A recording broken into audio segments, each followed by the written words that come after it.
Hello friends, I am glad to see you again. Today I will tell you about a neighbor who organized a music concert on my land. I live in a cozy suburban neighborhood that prides itself on manicured lawns and trimmed hedges. Though the setting looks perfect on postcards, it can be anything but pleasant once you get behind the curtain of forced smiles and well-rehearsed niceties. In the few years I'd been there, I tried to mind my own business, pay my dues on time, follow most of the rules, and keep things peaceful. I work from home, which is a blessing because I don't enjoy commuting or dealing with daily traffic. The downside is that I'm around a lot, which can make me an easy target for any neighbor who's looking for a favor. And the one neighbor who seemed to need more help than anyone else was a guy named Chadwick. Chadwick moved in about a year after I did.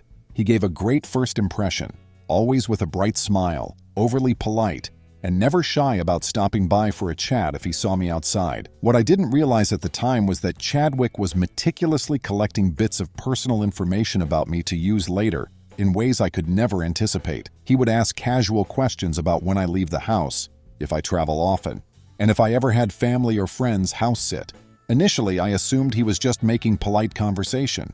It turns out, he was piecing together a plan that would nearly cost me my peace of mind. Because my house is on a slightly larger lot, I have a decent backyard with a small patch that slopes into a scenic area near a creek. It's nothing grand, but the view is tranquil, and I love hearing the gentle trickle of water during quiet evenings. A patch of my property extends just beyond the usual boundaries you might see in a neighborhood. That portion is mostly grass and a few scattered oak trees. It's not visible from the street, so if you're standing out front, you might not realize there's extra acreage tucked behind. I've often used that spot for personal relaxation, sometimes setting up a hammock, hosting a small barbecue, or occasionally camping out under the stars. Word got around the neighborhood that my backyard was a bit of a hidden gem. It was a frequent talking point at community gatherings. One day, Chadwick asked if he could rent out my backyard for a small family reunion. Normally, I would consider being neighborly, but we'd barely known each other at that time, and something about the request made me uneasy. Why would he want my particular yard? I politely declined, saying I had other plans. He dropped the subject with a dismissive shrug, but I caught a glimpse of disappointment, or maybe frustration, on his face. Little moments like that should have tipped me off, but I decided to give him the benefit of the doubt. Not too long after that, the Homeowners Association leadership changed hands. Our old HOA president had moved away for a new job, so we ended up with a board that felt more authoritarian. And ironically, Chadwick found his way onto the board within weeks of the leadership shift. He didn't become the president, but he was in charge of a neighborhood beautification committee, which meant he had significant say in lawn care regulations, fencing guidelines, and anything that might be considered an eyesore. This also, to my surprise, gave him access to certain lists of phone numbers, addresses, and schedules of community activities. In the following months, I received a few random letters from the HOA about insignificant matters, like a reminder that my mailbox had to be exactly a certain height from the curb, or that the decorative wreath on my front door was an unapproved accessory. These letters would come and go, and I shrugged them off, thinking they were just attempts by the new board to flex their rules. Yet I had a sneaking suspicion Chadwick was behind some of them, possibly holding a grudge because I had declined his request to use my backyard. But without proof, I decided it wasn't worth getting into a dispute. Then came an early spring morning when I was washing my car in the driveway. Chadwick ambled up and started chatting about the upcoming neighborhood block party that the HOA was hosting. He mentioned they were looking for a venue for some live music. I asked innocently if the block party wasn't going to be held in the usual cul-de-sac area. He rattled off some excuses about how the new board wanted a more scenic location to foster community spirit. I nodded politely but noticed a gleam in his eyes as he looked over my shoulder, scanning my backyard. It was as if he was plotting something even as I stood there. I politely changed the subject, feeling a bit uneasy, but Chadwick kept returning to the idea of music, how he was part of a local band, which I will not name, and how they loved performing outdoors. Trying not to seem rude, I said, "That sounds nice," but I never explicitly told him, "Sure, use my yard." I just thought I was engaging in small talk. I ended the conversation by saying I had errands to run. Before he left, Chadwick mentioned that the HOA was still deciding on a venue and that he might ask for my input later. I gave a quick nod and walked away. Fast forward a few days. I get a text from my boss about an emergency business trip. I had to leave town for a few days to meet with a client who had an urgent project. I'm used to traveling occasionally, so packing up and going on short notice wasn't anything new. I prepared my house, arranged for a friend named Kendra to stop by and water my plants, and made sure everything was locked up tight. As I loaded my bags into my car, I couldn't shake this odd feeling that something was going on with Chadwick.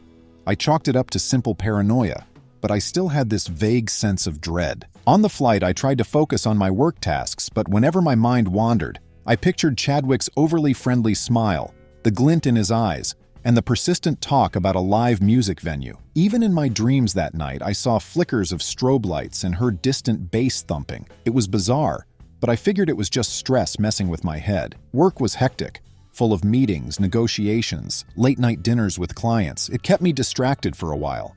Midway through the trip, I got a text from Kendra. She wrote, "Hey, is everything cool with the party at your place?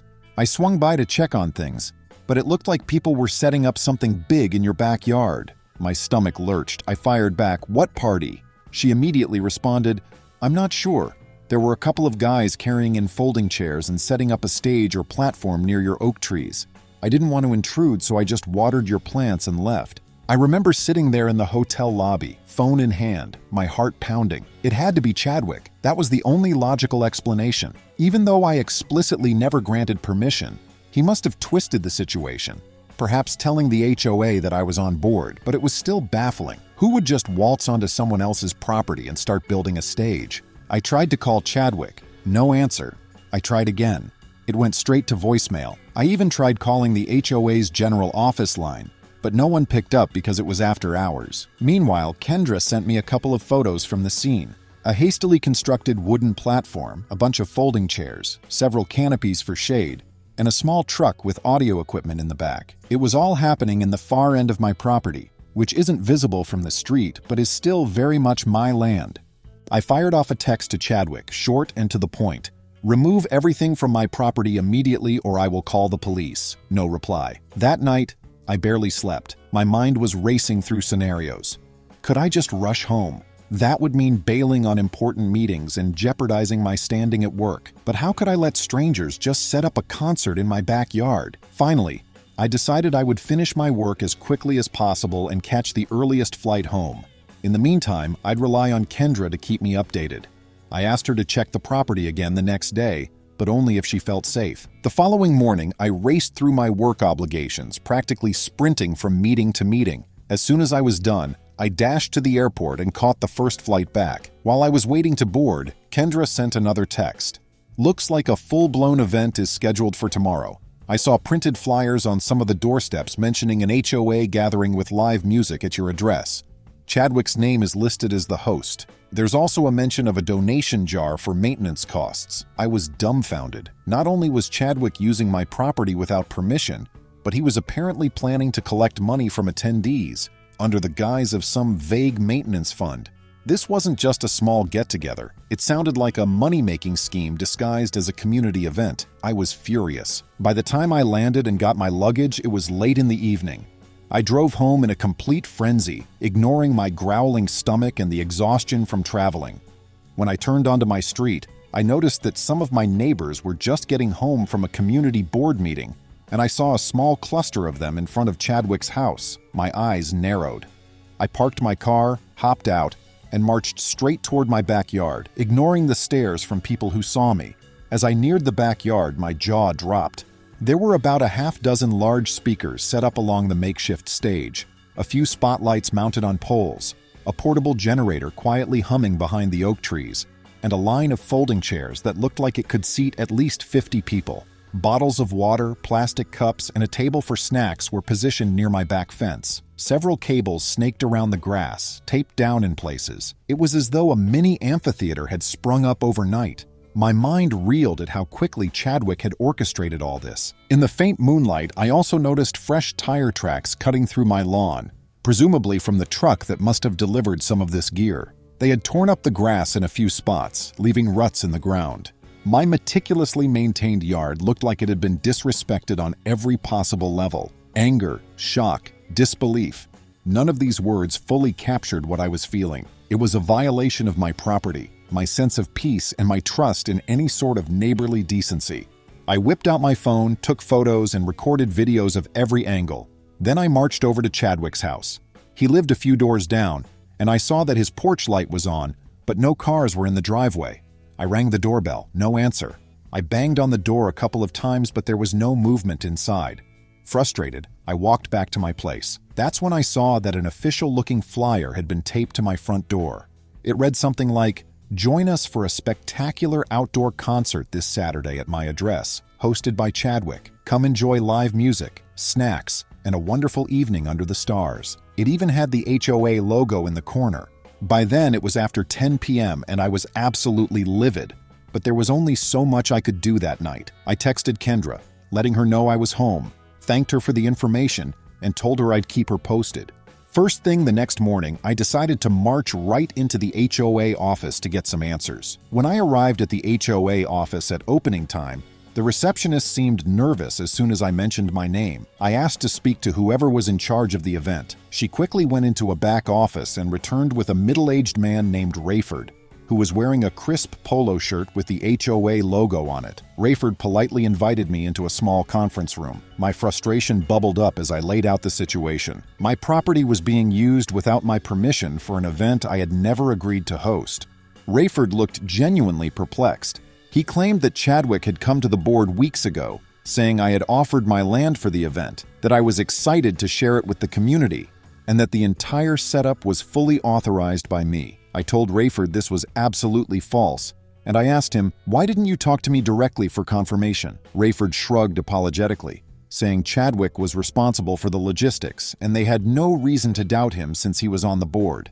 The more I heard, the more furious I became. Chadwick had lied, forging or fabricating permission to use my backyard as a venue. I demanded that the HOA cancel the event immediately. Rayford hesitated, explaining that they had already sent out announcements to the entire neighborhood and some adjacent communities who were also invited to attend. They had arranged for the band, snacks, and even a small admission fee that would go toward HOA improvements. I slammed my hand on the table. "This isn't negotiable.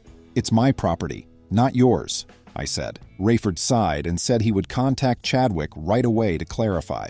But to my astonishment, Rayford also muttered something about how it was too late to back out without incurring serious cancellation fees. Walking out of that office, I was seething. Who cared about their cancellation fees? That was not my problem. At this point, I decided it was time to take matters into my own hands. I tried calling Chadwick once more, but again I got no response. In the meantime, I grabbed a few yard signs from a local store, the kind you can write messages on, and posted them around my property stating, "Private property, no trespassing, unauthorized entry prohibited." I also left messages on the HOA's automated line stating my official refusal to host any event. I made sure every sign was visible to passers-by and took photos of each sign, in case I needed evidence later that I had clearly marked my land. Throughout the day, I peeked through my window to see if anyone was dismantling the stage or removing the chairs. No one came. The equipment remained, almost mocking me. Evening rolled around, and still no change. Despite my repeated attempts, Chadwick was completely unreachable. I started to wonder if he had left town, leaving the entire fiasco behind. But that theory didn't hold much water, given that he was set to perform in the band. Early the next morning, concert day, my phone buzzed with a text from an unknown number. It read, "Hey friend, heard you're hosting us tonight. Thanks for letting us use your backyard. This is going to be epic." I stared at the text in disbelief. Someone else had my phone number and believed I was the gracious host of this entire fiasco. I typed back a scathing reply, but received no further messages. Around 11 a.m., I decided I couldn't wait any longer. I marched back out to my backyard, dialed the non-emergency line for the local police, and explained the situation. They told me if people trespassed on my property without permission, I had a right to ask them to leave. If they refused, I should call back, and they would send officers to have them removed. Realizing the event was scheduled for that same evening, I decided I would let the authorities handle it if, indeed, people showed up. Sure enough, in the early afternoon, I saw trucks rolling in again, presumably to set up more equipment or drop off refreshments. I stepped outside and confronted the first group, telling them to leave. They seemed confused. One of them mentioned that Chadwick had told them everything was authorized and prearranged. I pointed to the no trespassing signs, informed them that Chadwick did not own my property, and said I was on the verge of calling the police. They grumbled but left, taking their boxes of supplies with them. Shortly after that, I heard from Kendra that some of our neighbors were abuzz with gossip about me. Apparently, Chadwick had been painting me as a last-minute flake who was ruining the HOA event by backing out at the final hour. I rolled my eyes, but my anger was overshadowed by the sheer absurdity of his deceit. By around 6 p.m., the first wave of concertgoers started trickling into the neighborhood. Some parked on the street in front of my house and began wandering into my backyard, ignoring or not noticing my signs. I stepped out onto my back porch and told them, "I'm sorry, but this concert has been canceled. You'll have to leave." Their reactions were a mix of confusion and indignation. A few people waved their flyer at me, saying they had paid in advance. I just shook my head, letting them know I never authorized any payments or events. Most left in a huff, muttering about how they'd been misled. Suddenly, around 7 p.m., a large truck pulled up with more band equipment. At the same time, a group of neighbors led by Chadwick himself appeared, strolling in like they owned the place. I felt an instant rush of adrenaline. Here was the man behind all of it, looking completely unrepentant. He wore a smug grin, as if I was the one who needed to explain myself. Before he could even open his mouth, I told him this was trespassing, it was illegal, and he needed to remove his equipment at once. Chadwick waved his hand dismissively as though I were a mere inconvenience. "Everyone's excited for the concert, buddy. Don't make a scene," he said in an overly casual tone, as if we were old friends. My jaw tensed. "You never had my permission, Chadwick," I shot back. "This is my property and you're committing trespassing and fraud. If you don't clear out, I'm calling the police." A few onlookers started to gather, likely curious about the argument unfolding. Chadwick took a step closer, lowering his voice. "Look," he said, his eyes darting to the small crowd. "We can sort this out. You'll get a cut of the donations. Don't you want the neighborhood to have some fun? It's a one-time thing. No harm done." I couldn't believe his nerve. Not only was he stepping all over my property rights, but he was also trying to bribe me with money that was presumably extorted from unsuspecting neighbors. That's when I realized he had to be making a profit off this, possibly pocketing much more than any donation for HOA improvements. I didn't bother responding. I pulled out my phone and dialed the police. Chadwick's smirk vanished. He tried to speak, but by then, a few neighbors who had overheard enough of the exchange started pulling him aside, asking questions like, "Wait, you didn't have permission?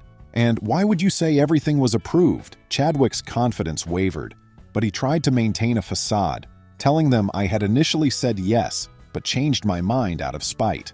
When the first police car arrived, 2 officers stepped out. I calmly explained the situation, showed them the signs I had posted, and mentioned that I had all sorts of photo evidence of the setup and text messages proving I never agreed to any event. Chadwick, on the other hand, rambled on about how it was a community tradition, how I was trying to sabotage the neighborhood spirit, and that I had given him verbal permission. But he failed to produce any documentation. The officers could see right through him, especially since my signs clearly stated "no trespassing," and it was obviously my property. At that moment, a heated argument erupted between Chadwick and one of the other HOA board members who was present. The board member accused him of lying to everyone, forging or misrepresenting facts, and using the HOA logo without proper authorization. Another person stepped up and said Chadwick had collected an entrance fee from them, claiming it was required by the HOA. The more they talked, the clearer it became that Chadwick had used the guise of an official HOA event to line his own pockets. The officers asked everyone to calm down, but the crowd was already turning against Chadwick. I stood aside, letting them unravel his web of lies. Eventually, an officer asked Chadwick to provide identification and questioned him about the funds he'd been collecting. Chadwick grew visibly anxious, stumbling over his words. He tried to deflect by pointing fingers at me, saying, "He's the one with the big yard, he agreed to this." But when pressed further, Chadwick had no proof, no signed document, no text messages confirming my permission. Nothing. Just his hollow claims. One of the officers spoke quietly into his radio. Moments later, 2 more patrol cars arrived. Another officer took statements from several neighbors, who each shared how Chadwick had assured them that the use of my property was 100% legitimate. Some mentioned that Chadwick had insisted on cash payments or personal checks made out directly to him. Another neighbor said that a portion of the yard had even been advertised online for rent. My stomach churned at the thought. Chadwick had gone far beyond a simple misunderstanding. He had orchestrated a scheme. At some point, one of the officers asked me if I wanted to press charges for trespassing or any potential property damage. I was so upset and insulted by the entire situation that I said yes. In an attempt to smooth things over, Chadwick offered to pay me a small sum for property rental, but I refused.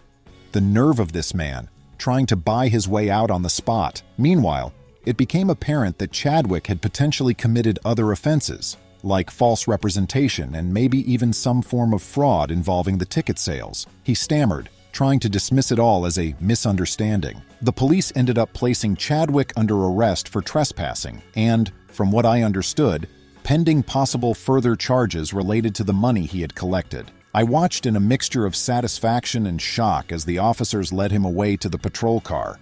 A hush fell over the crowd that had gathered. Finally, someone from the HOA apologized to me, explaining that they had no idea he had fabricated my permission. They looked genuinely mortified, especially since Chadwick's actions had tarnished the HOA's reputation, which was already shaky due to the board's strict new rules. Of course, it wasn't all neatly resolved that day. Over the next week, I spent hours documenting the damage to my lawn, the cost of potential repairs, and the stress it caused me.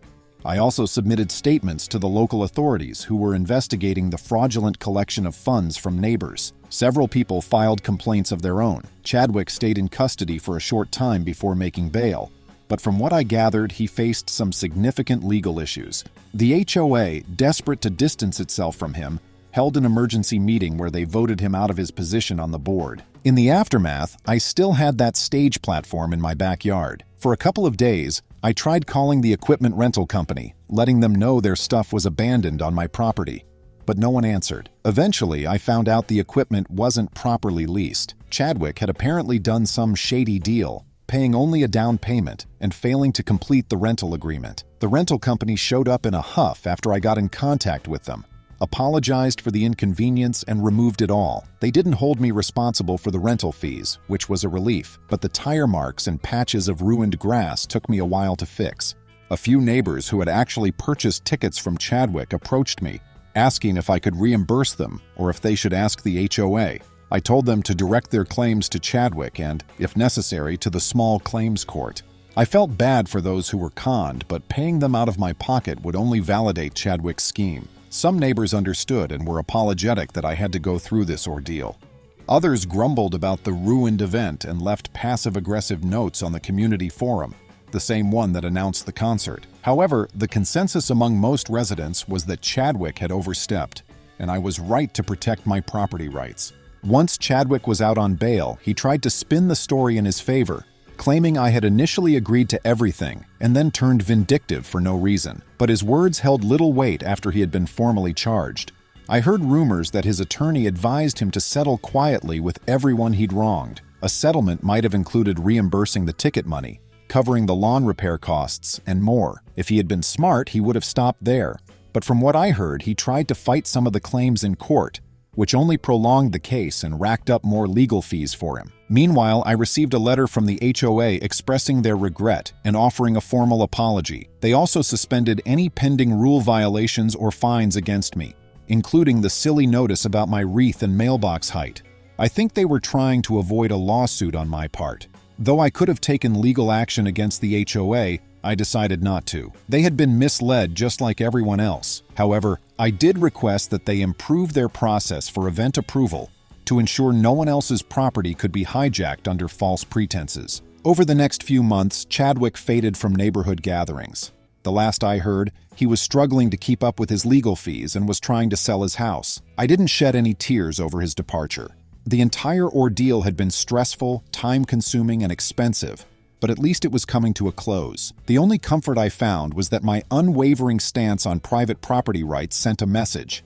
No one should think they can just stomp into another's yard and take over for personal gain. In the wake of it all, I deepened my connections with a few neighbors who had initially been suspicious of me because of Chadwick's lies. Once they realized I had never agreed to host that concert, Many came over to apologize. I even forged a friendship with Rayford, the HOA official who had been so perplexed by the entire situation. He and I ended up collaborating on a plan to create an official list of properties and designated spaces for approved events, ensuring that in the future, no one's yard could be stolen under false claims. We introduced a new procedure. Anytime an event needed private land, the HOA would require explicit written permission from the owner, submitted in person or via a notarized letter before finalizing any scheduling. It was a small silver lining, but I felt good knowing that we had put measures in place to prevent another fiasco. Kendra, my good friend who had alerted me to the original setup, became my confidant throughout the legal follow-up. Whenever I had to fill out forms or meet with lawyers, she was there offering moral support. She even baked me brownies after the final police report was closed. Had she not told me about the situation when I was out of town, I might have come home to a torn-up backyard and a messy tangle of legal consequences. In fact, if the event had gone on with hundreds of people, the damage could have been worse. The stage, chairs, and crowd could have destroyed a good portion of my yard and left me with a massive cleanup bill. Occasionally, I still get reminders of that bizarre time. A neighbor might mention how they almost attended your yard concert, or how they can't believe Chadwick had the nerve to organize a ticketed event on someone else's property without explicit permission. Each conversation is a stark reminder of how crucial it is to stand up for your rights before things spiral out of control. In reflection, this entire experience forced me to learn how to set boundaries more assertively. I used to be the type of person who didn't want to make waves, who would avoid confrontation whenever possible. But allowing someone like Chadwick to run roughshod over my kindness would only invite bigger problems down the road. Standing firm, documenting everything, and involving law enforcement as soon as it became evident that trespassing and fraud were happening. That was what ultimately saved me from further chaos. I also became more cautious with what I disclosed to neighbors. Even simple details, like my travel schedule, can be exploited by someone unscrupulous. While I don't want to live in a state of paranoia, there's a healthy balance between being neighborly and protecting one's privacy. I realized that if someone repeatedly pries into my personal schedule, it might be a red flag. Interestingly, some people in the neighborhood decided to host a mini concert of their own, months after Chadwick's fiasco. This time, everything was handled correctly. It took place at a public park near our community, with proper permits and an actual official from the city present. They invited me, and I went, partly out of curiosity. It was a wholesome gathering, families on blankets, kids running around, a couple of food trucks. No drama, no hidden agenda. And as I sat there enjoying music that was actually approved and legal, I felt a surge of relief. This is how community events should be. Everyone on the same page, no shady dealings, no unapproved use of anyone's property. It was a stark contrast to what Chadwick had tried to pull off. Friends, thank you. See you soon.